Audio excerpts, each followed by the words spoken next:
Goeienaand, good evening, fellow South Africans, and a news alert. I must be the face of racism. According to people like the Huffington Post and the fake news network, or CNN. Now, what I'm talking about is the kind of news reporting, biased news reporting, that these trashy news organizations send out. Now, Huffington Post have just produced an article headed, "South Africa's white nationalist rhetoric is thriving thanks in part to Trump." Now, you'll notice how they have their own narrative. They always try and link Trump. The article here is really more targeted at Trump as a racist than, people in South Africa who are concerned about their future and see how racist parties like the friggin' EFF are. But of course, that does not rate a mention in this article. I will read you this article, which is by Andy Campbell from the Huffington Post. I'll actually put a link down below so you can read this ridiculous article yourself. And in this article, he says, South Africa's government isn't a huge fan of Donald Trump right now, but to the country's white supremacists and other extremist groups, the President of the United States is a ray of hope. Now, you can see how they're immediately jumping to a conclusion that because white South Africans are concerned about their and their children's future, they are racist. And then they lump Trump into the same basket. This is how distorted and dishonest the media are. And the article goes on to say, back in August, Trump parroted a conspiracy theory touted by neo-Nazis and Fox News host Tucker Carlson, that problems with South Africa's post-apartheid land reforms and its murder rates amount to white genocide. Trump claimed at the time that the South African government was seizing land from white farmers and killing them on a large scale. And then they go on to say, that's simply not true, as a new CNN investigation confirms. And we'll get on to that in a second. Now, firstly, with relation to this article, what they completely and conveniently ignore is the fact that, yes, there are more blacks being murdered in South Africa. We all know that. That's undeniable. But the whites in South Africa are not being murdered by whites. They're being murdered by blacks. And often those murders are brutal in the extreme, especially on farms. They're absolutely shocking. And yet they don't get any airplay in crappy friggin' media like this Huffington Post. Now, just continuing, this Andy prick. He really got my goat, I'm afraid.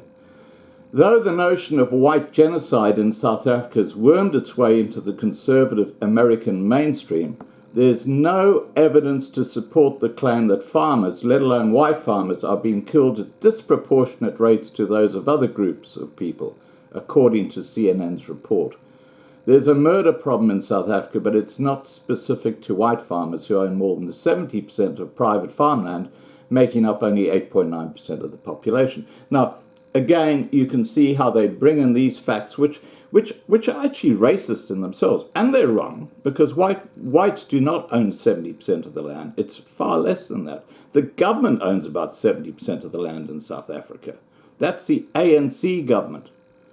Now, continuing on in this article, Trump's August tweet, we know about that tweet where he said that there's a white genocide happening and whites are having their land stolen from them, which they are.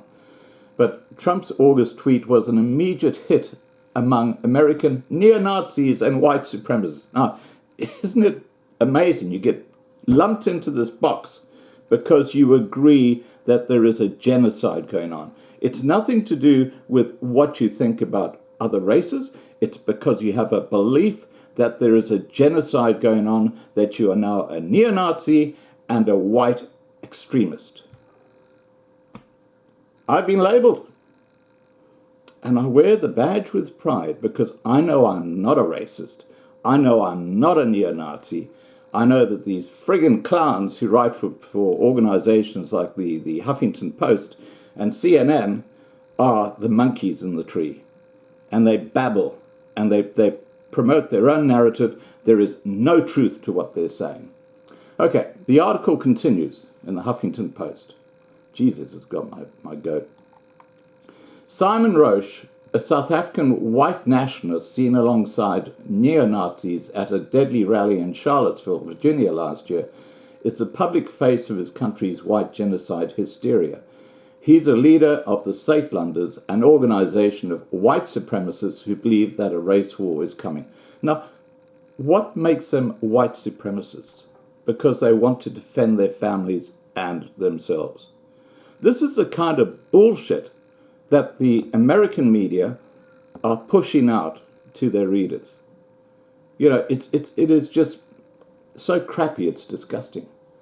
Okay, so the article continues. If any one person is a barometer for white supremacist anxiety in South Africa, it's Simon Roche.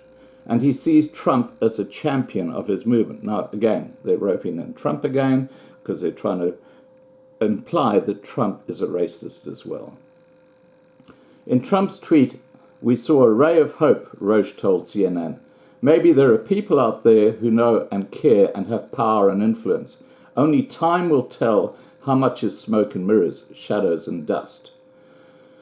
As a groan-worthy bonus to that interview, Roche regurgitated Trump's very fine people on both sides rhetoric when talking about far-right extremist groups in the US and the Charlottesville rally. He referred to American fascists as great guys. Now, I don't believe that for a word. But what they're doing is they're labeling people who are taking a stand and going up against Antifa, which is an incredibly dangerous and incredibly violent group of lefties. They come out there with all sorts of weapons and bottles and they attack people. They're like a pack of dogs. And yet Antifa doesn't get a mention at all. All they're talking about here is because Simon Roche is on the side of the people who support Trump. This is how things are distorted. Okay. This is, again, in the article, Simon Roche said, "We toured for 6 months last year. The thing that struck us was the classiness of the people who attended our talks. They are not your radical neo-Nazi kind of people. In venue after venue, in presentation after presentation, we met sterling young guys, great guys, magnificent manners." This is Simon Roche talking. With the wind of Trump's bloviating in its sails. Now, that's a word I've never heard of before, but I guess it's a derogatory word. I mean, it's talking about Trump, so it's got to be derogatory. South Africa's white victimhood is taking a world tour. Members of AfriForum, which bills itself as a minority civil rights group for white South Africans, have made trips to America and Australia to spout propaganda about ethnic cleansing. Propaganda? Who's promoting the propaganda? It's not friggin' Ernest Rutz or Simon Roche. It's this friggin' dishonest mob at the Huffington Post.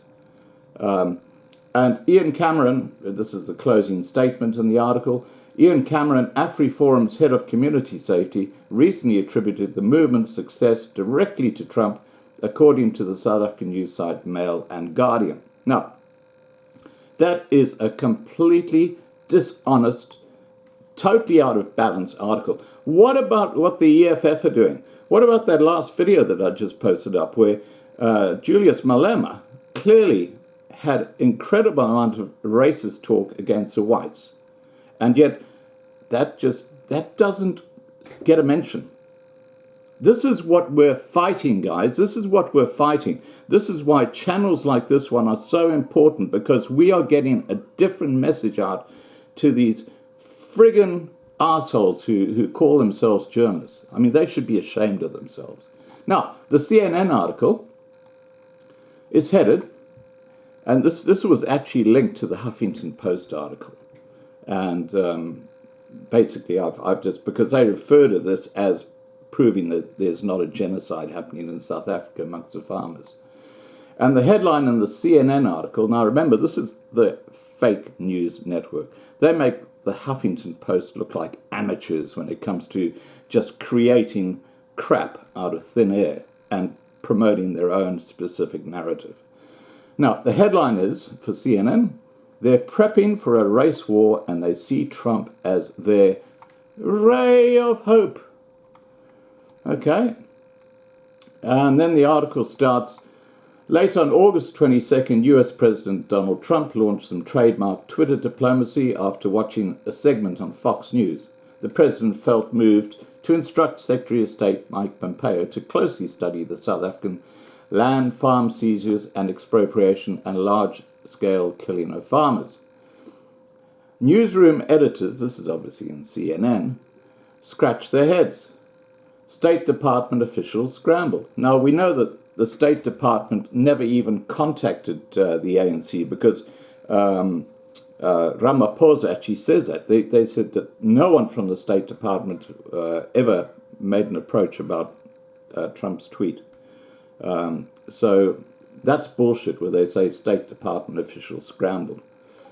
The South African government, which had spent months gingerly navigating the Trump presidency, swiftly hit back.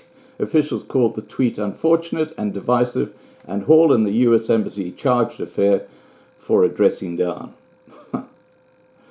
And you can guess who's behind all this shit. It's media organizations like CNN. Okay, and the article continues, South Africa is engaged in an intense debate about equitable land ownership and righting the wrongs of a racist past. The government wants to allow land expropriation without compensation in some cases. It's about the most honest paragraph in this whole article, because it doesn't bring in race. It talks about land expropriation. But why, after barely touching on African issues during his administration, had the American president chosen to focus on a domestic debate in South Africa? And more importantly, how had the fate of a few thousand white South African farmers become a regular feature on Trump's favored Fox News? Now, one murder is too many murders. Okay, now they're saying a few thousand. Oh, who gives a flying, you know what I'm thinking. That is absolutely disgusting. One murder is too many. They're talking, and they're admitting, several thousand white farmers have been murdered, and who basically are saying, who cares? That is the quality of reporting in America. It is disgusting. Now, what CNN obviously completely overlook as well is the fact that the murders are not committed by white on white, they're committed by black on white. And as I said before, yes, there are a lot more Africans, black Africans who are murdered in South Africa, but they're not white people killing the black people, they're their own people, they're black people killing the black people. The white farmers did not buy into being murdered by blacks. And look how they're having to protect themselves just to give safety to their families. We've had videos where people have got lions now walking around at night outside their houses, which are so gated up and so fenced up. It's like living in a prison. It's disgusting. And of course, you'll never hear about it on something like CNN. Now, the CNN article goes on to say, the genocide online. And it says, South Africa has become a twisted meme for the far right online. That's me. I'm the far right all of a sudden. I don't have a racist bone in my body. And I should mention, guys, that there's something that I don't talk about, and I don't try and make a big thing about it, but I personally pioneered village homestays on the internet. And I've helped thousands of villages in countries like Fiji to actually get themselves out of poverty. And I've done that personally. Now, here they're calling me a friggin' racist. You know, this is just extreme crap that they push out. All right. So now that I've clarified that I'm not a racist, but I'm a realist, and I know what the hell is going on in South Africa, let's continue listening to or seeing what they have to say. The genocide online.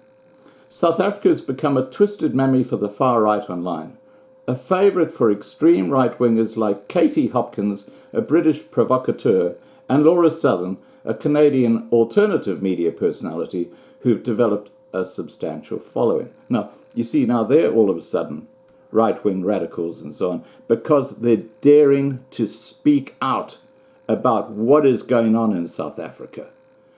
Whereas these guys couldn't give a flying, yeah, you know what I'm talking about. There is no shortage of extreme voices on South Africa. Posts about white genocide and land grabs are everywhere on Facebook or YouTube.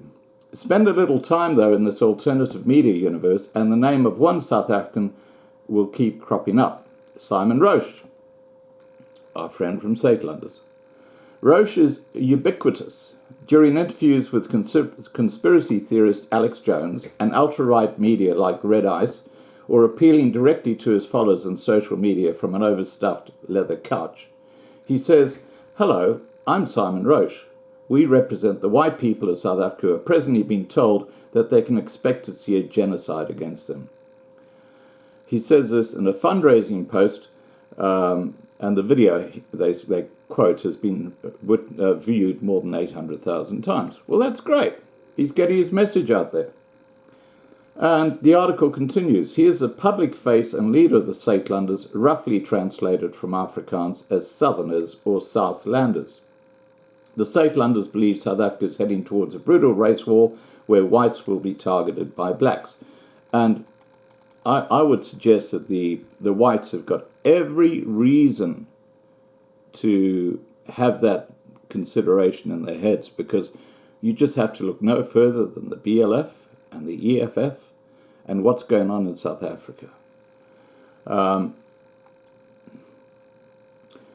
Saitlanders members come from across the country and from a cross-section of society. They are farmers, business people and suburbanites, organised into more than 30 districts across the country. What unites them is their race. They are exclusively white, and their genuine belief in their founders' doomsday prophecy. The Saitlanders are planning for the evacuation of their members to rural South Africa refugee camps they will set up. Now, that makes perfect sense that they should do that if they're feeling threatened. But of course, that makes them racist and radicals, doesn't it? I mean, CNN, if you ever see CNN on television, they'll say, there's a little slogan they use about, "We speak the truth," or something like that. That is the most misleading statement on news today. They do not speak the truth. Okay, and then they go on to talk about various organizations, right-wing organizations in South Africa. It goes on for several pages, this article, but basically it's a load of bullshit, and it quotes Simon Roche to some degree in the article.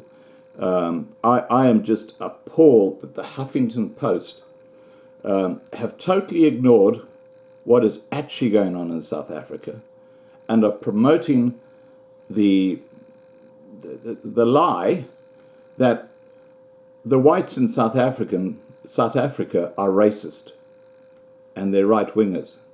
All they're trying to do is save their and their family's own skin. I mean, this is shocking reporting, absolutely shocking. But I'll put a link to the Huffington Post article below. You know what I feel about it? Okay? Take care, guys, and please remember to subscribe to be kept informed, and have a great evening. Bye for now.